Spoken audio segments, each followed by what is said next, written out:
레위기 강의 15번째 시간입니다. 이번 시간에는 나병 환자 정결 규정, 죄사함의 비밀이라고 하는 제목으로 레위기 14장 1절부터 57절까지 함께 나눠보도록 하겠습니다. 죄사함이라고 하는 게 결국 무엇일까요? 깨끗함을 입는 거잖아요. 그죠? 그러면 우리가 쉽게 생각할 수 있는 게, 우리가 몸이 더러워지거나 아니면 뭔가 더러운 게 있으면 그걸 어떻게 해결하죠? 물로 씻잖아요. 그죠? 왜 하필이면 물로 씻을까요? 물로 씻으면 깨끗해져요. 이해되시죠? 무슨 얘기인지. 거기서 그 물이라고 하는 것은 결국은 말씀으로서의 그리스도, 말씀 그리스도, 곧 여러분들이 흔히 알고 있는 그리스도 예수가 결국은 말씀이에요. 우리가 죄사함을 입을 수 있는 유일한 길, 우리를 첫사람 아담, 네페시 하야, 이성 없는 짐승, 그냥 호흡하는 혼, 고깃덩이, 죽은 시체에서 정말로 말씀이신 하나님의 형상대로 지어지는 또 다른 말씀 그리스도가 되는 유일한 길, 그게 곧 죄사함이잖아요. 율법에서 진리로 넘어오는 거니까 그것은 말씀 외에는 방법이 없다. 이걸 하나의 비유적인 예로서 우리에게 보여주고 있는 게 나병이고, 나병의 정결 규정이다라고 이해를 하시면 돼요. 누차 계속해서 말씀드리지만 성경을 문자로 그냥 읽어버리면 여러분들한테 전혀 유익이 되지 않는다니까요. 이 성경을 어떤 역사적인 사실이다라는 것에만 초점을 맞춰가지고 방주 찾으러 다니고 에덴 동산이 어디 있었던 것 같다라고 하면서 에덴 동산 찾으러 다니고 성경에 나와 있는 것들을 증명하겠다고 그렇게 그게 믿음이고 그게 신앙이라고 착각을 해가지고 그 짓 하면서 돌아다니는 사람들 의외로 많잖아요. 성경과학자들 소위 말하는, 그죠? 이거 다 헛방이란 말이에요. 그거 믿음도 아니고 신앙도 아니고 아무것도 아니에요. 그렇게 아무리 한들 말씀이신 하나님이 누구인지 전혀 알 수 없고 더욱이 죄사함에 이르지도 못하고 구원이 무엇인지 알지 못하고, 그래서 결국에는 헛발질 하다가 그냥 유황불에 떨어지는 그런 억울한 일을 당하게 된다니까요. 나병만 같은 경우에도 보세요. 이걸 만약에 문자적으로 읽어버리면 나병 정결 규정? 아니, 지금 21세기예요. 의학도 발달을 했고 지금 나병에 걸리는 사람들 거의 없어요. 그럼 이게 맞냔 말이에요. 안 맞잖아요. 문자적으로 읽어버리면, 이걸 율법적으로 읽어버리면.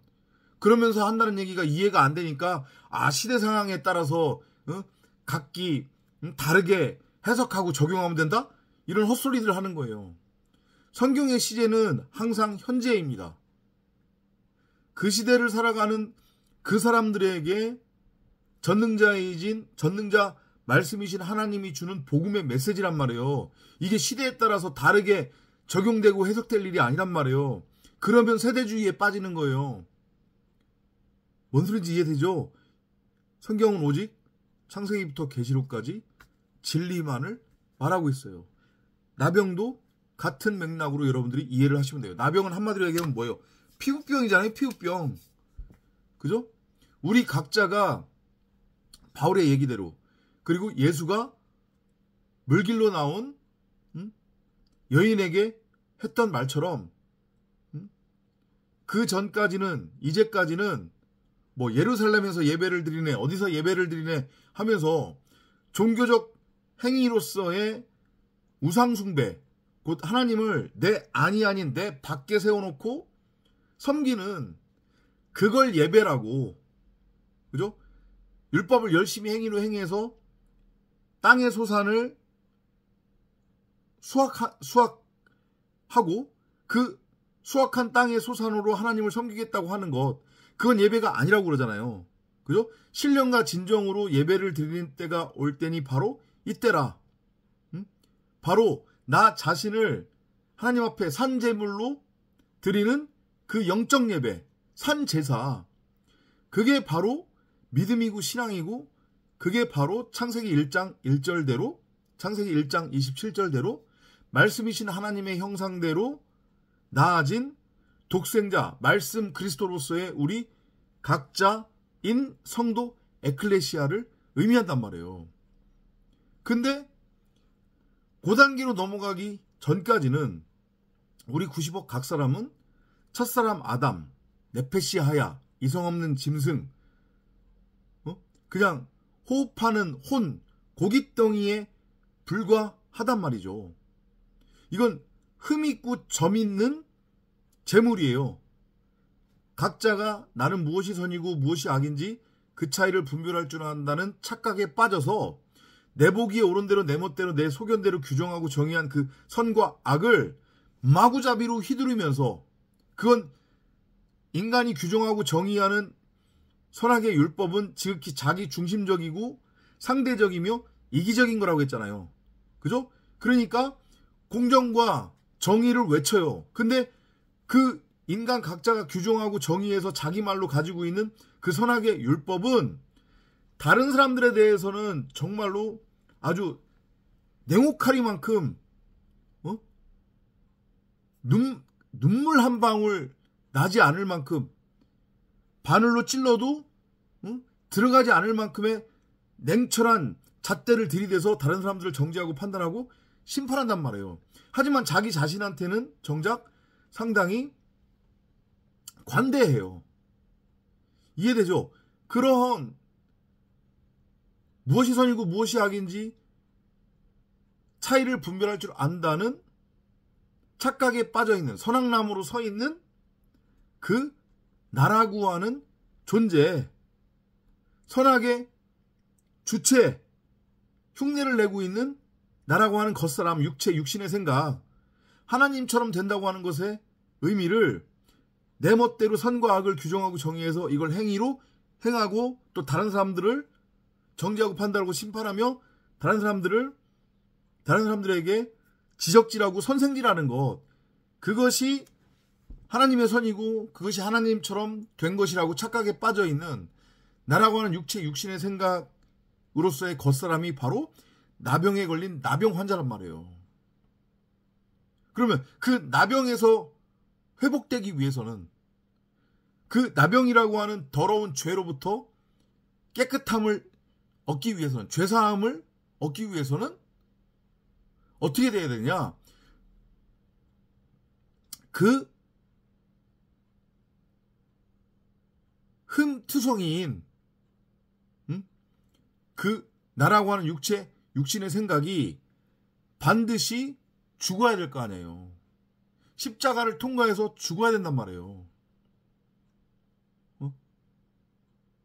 이해돼요? 무슨 얘기인지?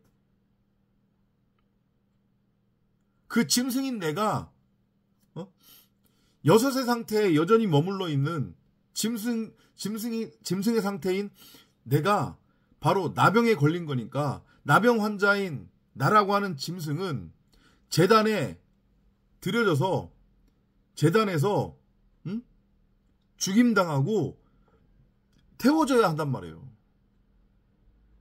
그래서 십자가를 통과를 하면 나는 흠없고 점없는, 소위 말하는 산 제물이 되는 거예요. 말씀 그리스도라고 하는 산 제물. 그러면 그제서야 비로소 그 산 제물로서의 말씀 그리스도인 성전인 나라고 하는 새 피조물을 하나님이 기뻐 받으신단 말이에요. 그렇게 하나님이 유일하게 기뻐 받으시는 제물이 뭐예요? 그게 바로 11조잖아요. 그래서 내가 온전한 11조 제물로 이제 드려지는 거란 말이에요. 그 내용을 담고 있는 게 정결 규정이고, 정결 규정 안에 들어있는 제사의 종류예요. 잘 보시면 이 14장 나병 정결 규정에 나오는 제사, 그리고 그 제사를 위해 드려지는 제물은 이스라엘 백성들과 제사장들에게 주어졌던 제사와 제물의 규정과 정확하게 일치를 하는 거예요. 그러니까 결국은 내가 나병 환자, 선악의 율법을 분별할 줄 안다는 착각에 빠져서 선악나무로 존재하고 있었던 나라고 하는 육신의 생각 겉사람이 다나토스로 십자가를 통과해서 목배임당해 온전하고 완전하게 죽으면 새로운 피조물, 말씀 그리스도라고 하는 성전으로 구름 타고 내려오는 말씀으로 내가 부활을 하는 거란 말이에요. 부활체가 되는 거예요. 바울이 고린도전서 15장에서 얘기하는 몸의 부활이란 말이에요. 그게 새로운 몸을 가지게 된 거예요. 육신이 아닌 진리라고 하는, 생명이라고 하는, 말씀이라고 하는 그러면 그런 내가 바로 온전한 11조 제물, 하나님께서 기뻐 받으시는 네 가지 제사와 제물이 되는 거란 말이에요. 그러니까 그러면 그제서야 나는 내 삶 자체가, 나 자체가 하나님을 예배하고 늘 하나님과 함께 하며 하나님께서 기뻐 흠양하시는 산 제물의 상태, 그리고 그 산 제물로 드려지는 산 제사의 상태, 영적 예배의 상태가 되는 거란 말이에요. 내 자체가 땅적 존재에서 하늘적 존재로 완전히 신분이 바뀌는 거예요. 그래서 여기 지금 보면은 14장에 보면은 제사를 드리는데 제물을 들어서 이렇게 공중에서 흔들어서 제물을 드리는 그걸 요제라고 그러나요? 그죠? 그런 것도 지금 등장하고 그러는 거란 말이에요. 다 이유가 있는 거예요. 거기 잠깐만 살펴보고 넘어갈게요. 14장 7절에 보면 만약에 나병이 다 나았다고 그렇게 제사장으로부터 판정을 받으면, 그럼 보세요. 아니 제사장이 의사야? 근데 왜 나병이 여전히 낫지 않은 상태인지, 나병이 나았는지를 왜 제사장한테 하필이면 그거를 점검받냔 말이에요. 다 메시지가 있는 거잖아요. 구약의 제사장은 말씀 그리스도의 모형이었으니까. 이해되죠? 말씀에 빗대어 있는 거죠. 그래서 내가 그 말씀을 깨달았느냐, 말씀을 내 말로 가지고 있느냐, 아니면 여전히 내가 선악이라고 하는 율법에 매여 있느냐, 이거의 모형인 거예요. 그래서 만약에 정결해졌다라고 그렇게 판단을 받으면, 제사장이 그렇게 얘기를 하면 어떻게 하래요? 정결한 새 2마리를 제물로 바쳐서 하나님을 예배하라고 그러잖아요. 새 2마리. 예수 그리스도의 모형인 거잖아요. 땅적 존재에서 하늘적 존재가 된 나라고 하는 새로운 피조물, 그 내가 하나님 앞에 드려지는 제물이 되는 것을 보여준단 말이에요.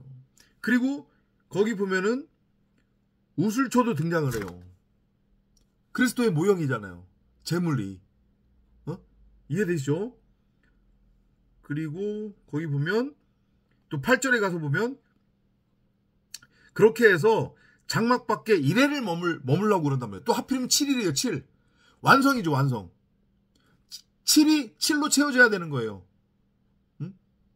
진리의 아들이 되어야 바로 그게 나병으로부터 치유가 완전히 된 거란 말이에요.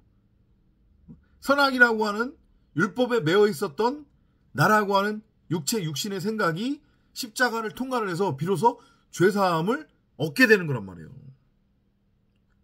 이해되죠? 그리고 9절로 넘어가면, 그래서 이제 어떻게 하냐면 7째 날에 모든 털을 밀으래요. 몸에 있는 모든 털이 의미하는 게 뭐라고 했으니까, 그게 바로 율법이라고 했잖아요. 죄, 저주. 그걸 다 민다고 하는 것의 의미는 이게 죄사함의 의미니까. 그래서 대머리는 정하다고 그랬잖아요. 우리 지난 시간인가 아마 같이 함께 나눠봤을 거예요. 그죠? 네. 다 그렇게 복음의 메시지를 담고 있는 거란 말이에요. 응? 율법으로부터의 해방, 자유. 네페시 하야라고 하는 이성 없는 짐승, 그 선악나무로 존재하고 있는 나라고 하는 육체 육신의 생각이 십자가를 반드시 통과해서 죽어야 하는 거예요. 그러면 이제 10절로 넘어가면 여덟째 날에는 흠없는 어린 숭양 2마리와 1년 된 흠없는 어린 암양 1마리와 또 고운 가루 10분의 3 에바에 기름 섞은 소재물과 기름 1록을 취할 것이죠. 이거 다 그리스도 예수의 모형인 거잖아요. 응? 나의 모형인 거란 말이에요. 나와 예수가 함께 십자가에 못 박혀 죽고, 그리고 그리스도와 내가 하나가 되어 하나님께서 기뻐 받으시는 산 제물로 온전한 11조로 말씀의 첫 열매로서의 아들 독생자로 재창조가 됨을 보여주는 거란 말이에요. 이해되죠? 무슨 얘기인지 전혀 어렵지 않습니다. 그리고 12절에 보면 속건제를 드리고 여호와 앞에 흔들어 요제를 삼는다. 이거 다 앞서서도 설명드렸지만 이스라엘 백성들과 제사장들이 드려야 되는 제사와 제물 종류 안에 다 들어가 있었던 거잖아요. 그죠? 그래서 왕 같은 제사장으로 내가 부활을 하는 거예요. 재창조가 되는 거란 말이죠. 그리고 이제 신랑인 말씀으로서의 하나님인 그리스도 예수와 먹고 마시는 혼인잔치의 주인공이 되는 거죠. 율법에 대해서, 세상적 가치에 대해서는 뭐라고 해야 돼? 갑자기 용어가 생각이 안 나네요. 금식이 일어나고, 그죠? 이제 비로소 하늘로부터 내려오는 산떡, 생명의 양식, 그것을 끊임없이 공급받으며 그것을 먹고 마시는 하나님 나라, 하나님 자녀의 고난을, 권리를 누리게 되는 거란 말이에요. 그걸 보여주는 거예요. 속건제 얘기 계속 나오고 있고요. 그죠? 그 다음에 뭐 가난한 사람의 정결 제물에 대해서도 나와 있는데 이것도 다 같은 맥락으로 이해를 하시면 되는 거예요. 결국은 다 속건제 얘기 나오고 있고 산비둘기 집비둘기 얘기 나오고 있고 다 그리스도 예수를 통한 죄사함, 곧 말씀을 알고 깨달아야 되는 것. 창세기에 나오듯이 동산 가운데에 있는 생명나무 그 자체로 취해야 되는 거지. 그 생명나무를 육신의 종용, 안목의 종용, 이생의 자랑의 눈, 보암직하고 몸직하고 보기에 탐스러운 그러한 대상으로 바라보면 영원히 나병에서 벗어나지 못하는 거란 말이에요. 그렇기 때문에 나병에서 벗어나기 위해서는 그 생명나무를 선악나무를 곡해해서 바라보는 나라고 하는 육신의 눈을 뽑아버리라고 그러잖아요. 산상수훈에서도. 그죠? 그리고 느부갓네살 왕에게 이스라엘이 포로로 잡혀갈 때 그 당시에 왕이었던 이스라엘의 왕의 두 눈이 뽑혀진단 말이에요. 두 눈이 뽑혀진 채로 끌려간단 말이죠. 다 같은 맥락인 거예요. 육신의 생각으로서의 나라고 하는 내 눈이, 내 목이 잘려져 나가야, 다나토스로 죽어야 비로소 나병이 치유되고 죄사함을 얻는 거다. 이렇게 이해를 하시면 되겠습니다. 그래서 지금 다 오른손 얘기가 나온단 말이에요. 오른쪽 귀 얘기도 나오고 발 얘기도 나온단 말이에요. 그거 다 말씀을 의미하는 거거든요. 반면에 왼쪽이 의미하는 건 뭐예요? 왼쪽 손바닥 얘기 나오고 왼쪽 손 얘기도 나오고 이건 다 선악의 율법을 의미하는 거예요. 나라고 하는 육신의 생각의 모형이란 말이에요. 비유란 말이에요. 그걸 잘라내고 그리고 그 육신의 생각으로서의 나라고 하는 겉사람이 반드시 십자가를 통과해서 죽어야 한다. 그래야 나병으로부터 치유가 되고 죄사함을 받을 수 있다. 이렇게 이해를 하시면 될 것 같습니다.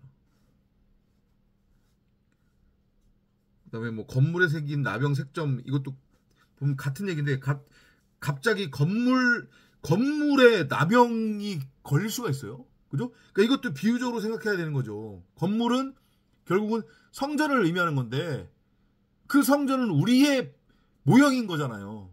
그죠? 그러니까 건물에 나병 색점이 있으면 그것도 나병인 거예요.